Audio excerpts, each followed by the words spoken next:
স্কুলে কি হয়েছিল? স্কুলে রাত 12টা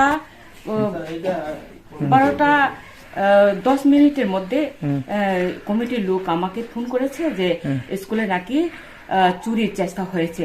তখন আমি তারা রিপোর্ট করেছে যে স্কুলের যে কম্পিউটার ছিল এবং প্রিন্টার ছিল তা স্কুল মাঠে নিয়ে দরজা ভেঙে বাইরে নিয়ে জড়ো করে রেখেছে। আর গ্রামের মানুষ ভিলেজার্স খবর পেয়ে সঙ্গে সঙ্গে তারা এখানে এসে দেখলো যে কম্পিউটার এখানে আছে। তখনও তারা জানেনি যে প্রিন্টার নিয়ে গেছে। তখন তারা আমাকে ফোন করার পর তারা বলেছে ঠিক আছে ম্যাডাম, কম্পিউটারটা ঘরে নিয়ে যায় রেখে দিই।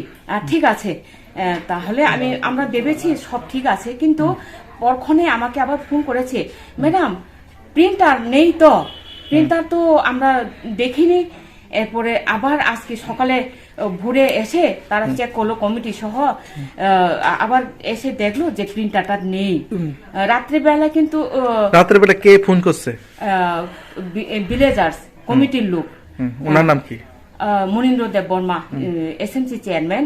এবং পাশে যে এই বাদিকে যে ঘরটা, তারা নাকি শব্দ পেয়েছে, দরজা ভাঙার শব্দ পেয়ে তারা কম্পিউটারটাকে তারা পাহারা দিয়ে রেখেছে। এরপরে কমিটির লোককে খবর দিয়েছে। এখন কি কি নিয়ে গেছে চোরে?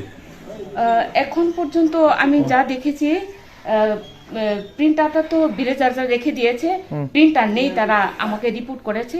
অ্যাকচুয়ালি এসে দেখলাম প্রিন্টারটা নেই। এরপরে আমার যে এইগুলি চাবি আছে, এই চাবিগুলি তারা এটা কি করে তারা, আমি তো এটাকে এটা ভেঙে নিয়েছে, এটা ড্রয়ারটা ভেঙে চাবিটা, একটা চাবি আমার হাতে থাকে আর বাকিগুলি ড্রয়ারে রেখে দিই, অন্য আলমারির চাবি। এগুলি ভেঙে এখন আর খোলা যাচ্ছে না। ওরা ট্রাই করেছে। ভিতরে কি টাকা পয়সা আছে? না না, টাকা পয়সা আমরা এখানে রাখি না। এটা ওই আলমারির চাবি আমি ড্রয়ারে রাখি, একটা চাবি আমার কাছে থাকে, এটাই। আপনারা কোনো সন্দেহজনক কোনো গুলি আছে? আমি কি বলবো, তবে আমার ধারণা কোনো নেশাগ্রস্ত ছেলেরাই এগুলি করেছে, আমার ধারণা। পুলিশ প্রশাসন আছে এখানে? হ্যাঁ, পুলিশ প্রশাসন দেখলাম এখানে এসেছে। আপনার পরিচয়? আমি উজান ফটিকছড়া এসবি স্কুলের এইচএম। স্কুলের নাম? উজান ফটিকছড়া এসবি স্কুল। কতজন ছাত্রী আছে এখানে? স্টুডেন্ট আছে মর্নিং সেকশনে 14 এবং আবার আছে 12, টোটাল 26। Thank you.